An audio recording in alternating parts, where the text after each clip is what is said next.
यानंतर थेट जाऊयात नागपुरात, मुख्यमंत्री एकनाथ शिंदे बोलतायत। काल जे लागले त्यामुळे त्यांची परिस्थिती अशी झालेली असं वाटतंय, पण ठीक आहे, लोकशाहीमध्ये जनता जनार्दनाचा कौल महत्त्वाचा असतो आणि जे मोदीजींवर टीका करत होते, मोदीजींचा करिश्मा संपला, आता बघा काय होतंय, ते या देशातल्या जनतेने दाखवून दिलं।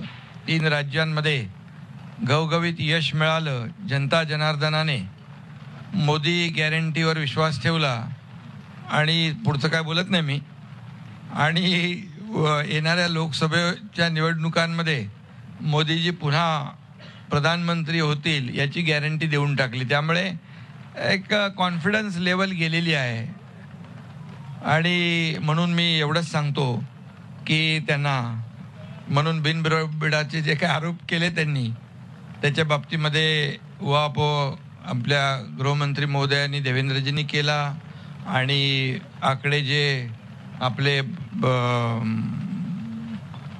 कर्जाचे ते अजितदादांनी या ठिकाणी त्याची माहिती दिलेली आहे। पण मी त्यांना एवढंच सांगतो, मुंह खोलने से पहले सोचना सीख ले, पहिले तो अपने अंदर झाक के देख ले। स्वतःच्या गिरेबांमध्ये जरा बघा काय परिस्थिती आहे ती।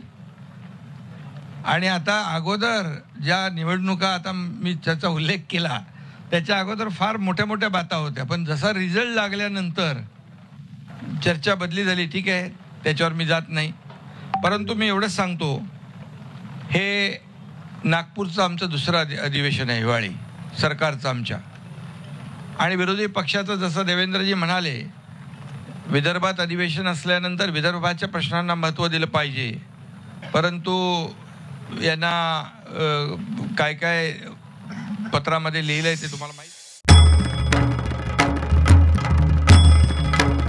भंडाऱ्याची उधळण म्हणजे